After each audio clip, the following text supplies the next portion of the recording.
Hi and welcome to this video about Warrior 1, 2 and 3. So we'll get started.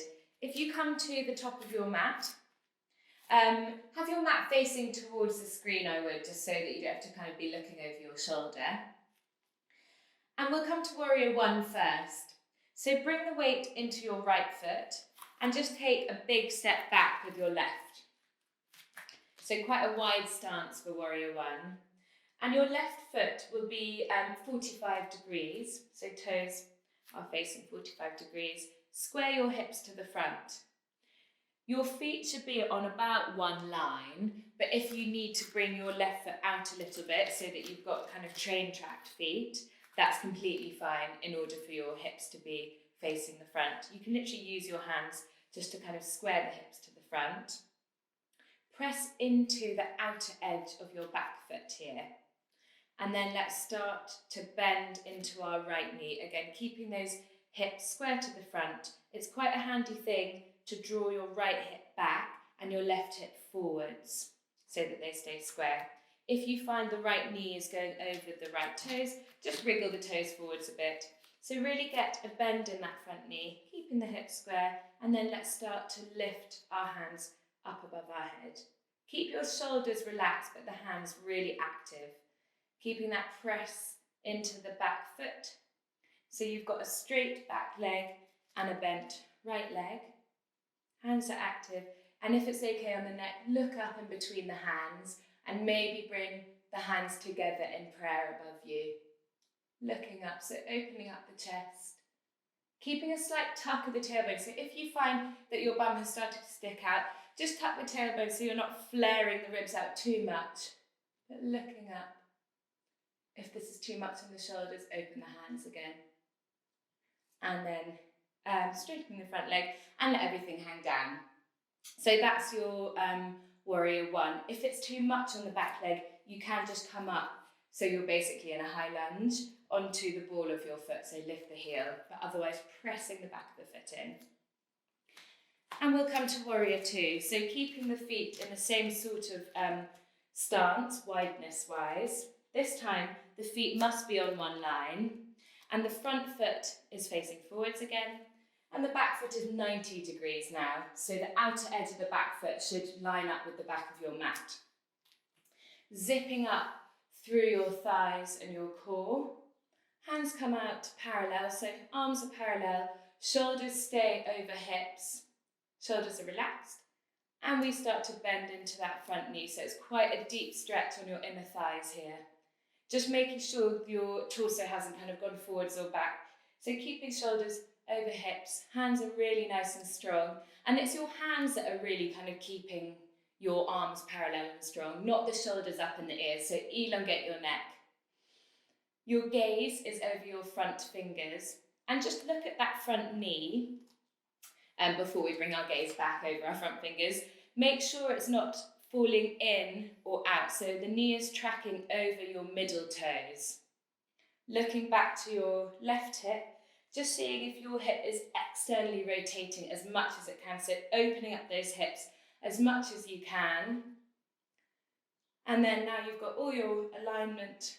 Oh, lovely, looking over the front fingers.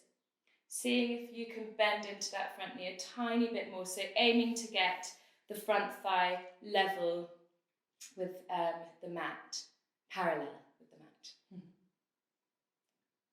Holding here, keeping the breath nice and strong.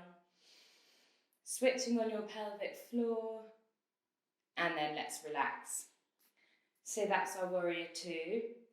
And then we'll come to Warrior 3. So let's come back to the top of the mat, just stepping back to the top. I'm just going to move back a little bit so I can show you.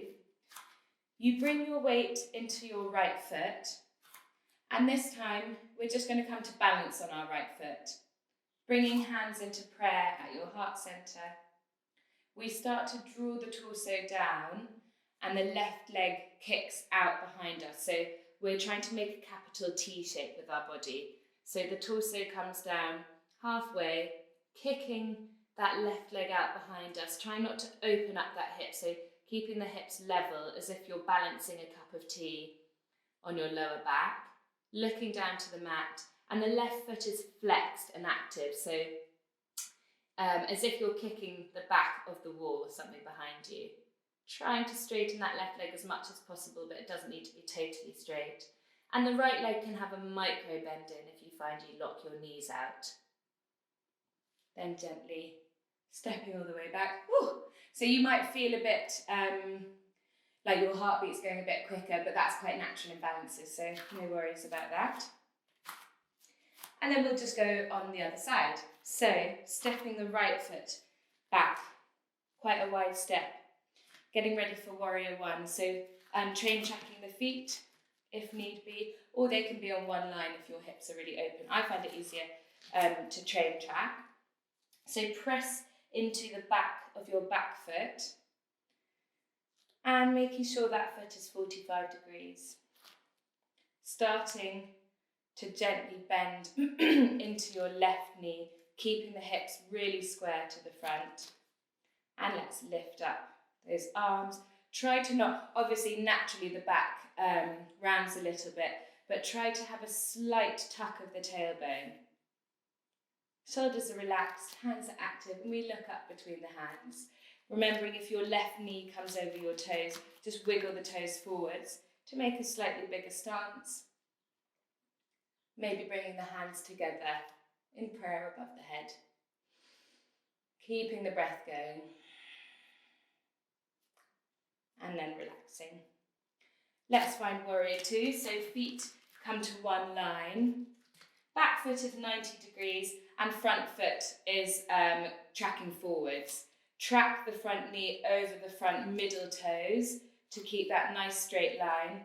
Open up your right hip as much as you can. So having a look down at that right hip is externally rotating as much as it can. And then arms come up parallel, shoulders are relaxed. Hands are really active.